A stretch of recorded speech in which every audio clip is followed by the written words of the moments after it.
میرے हुजूर की तो कोई बहन नहीं थी, लेकिन जब हजरत हलीमा सादिया के यहाँ हुजूर गए तो वहां हुजूर की एक रजाई बहन का तस्करा मिलता है जो हुजूर को लोरियां देती थी। नाम शीमा था। तो शाम के वक्त जब खवातीन खाना पकाने में मसरूफ होने लगती तो बहनें वीर उठा करके बाहर ले जाती। हर बहन का ख्याल ये होता कि मेरे वीर से सोना जमाने में कोई नहीं। कहते हैं खूबसूरती देखने वाले की आंख में होती है।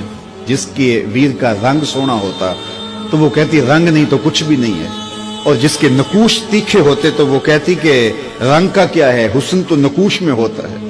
जिसकी आंखें खूबसूरत होती वो कहती मेरे वीर की झील जैसी आंखें तो देखो। अब यही बनु साद के मोहल्ले में होता। बच्चियां अपने वीर उठा के ले आती है, कहती मेरे वीर वर्गा कोई नहीं, दूसरी कहती मेरे वीर जैसा नहीं। इतने में हजरत शीमा अपना वीर मोहम्मद उठा के ले आते और दूर से कहते नहीं मेरा वीर भी आ गया, तो सबके सर झुक जाते, कहते नहीं नहीं नहीं नहीं शीमा तेरे वीर का मुकाबला तो नहीं ना, हम तो आपस में बात कर रही हैं। और फिर जब किसी बहन के वीर को मुतफिका तौर पे सारी कह दें कि तेरा वीर ही सोना है, तो फिर उसका फख्र तदीदनी हो ना, फिर उनका ज़ौक़ आसमान को छूने लगता।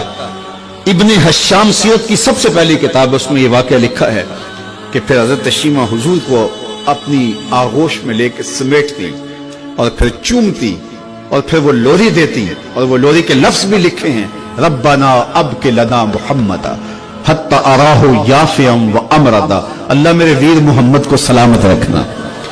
आज ये पालने में बच्चों का सरदार है, कल वो लम्हे आए जवानों का भी सरदार हो। और फिर झूम जाती और क्या खुशी उनकी दीदनी होती। और फिर वो मंजर भी आया कि हुजूर अलैहिस्सलाम मक्के चले गए और ये जवान हुई और फिर इनकी शादी किसी कबीले में हो गई। आका करीम ने ऐलान नबुव्वत किया, 13 साल का वक्त कटा और फिर हुजूर मदीना शरीफ चले गए। जब गज़ावात का सिलसिला शुरू हुआ तो जिस कबीले में शीमा का निकाह हुआ था उस कबीले में मुसलमानों के साथ टकराव हुआ तो अल्लाह ने मुसलमानों को फतह अता कर दी। तो इस कबीले के लोग कैदी होके हुजूर अलैहिस्सलाम के गुलामों के हाथों गिरफ्तार हैं। तो ये अपने कैदियों को छुड़ाने के लिए कबीले के सरदार एक एक घर से फिदिये के लिए रकम जमा कर रहे हैं। चलते चलते शीमा के घर भी पहुंचे जो कि एक उम्र का हिस्सा गुजार चुकी थी, और जाके कहा कि इतना हिस्सा आपका भी आता है। कहा किस लिए? कहा वो जो लड़ाई हुई है इतने हमारे बंदे गिरफ्तार हो गए तो उनको छुड़ाना है। तो चलते चलते बातों में किसी के लबों पे हुजूर का नाम आ गया। तो शीमा ने कहा अच्छा उन्होंने तुम्हारे लोग पकड़े? कहा हाँ। तो कहा फिर तुम रकम इकट्ठी न करो, मुझे साथ ले चलो। उन्होंने कहा तुझे साथ ले चले? कहा तुम नहीं जानती वो मेरा वीर लगता है, वो मेरा भाई लगता है।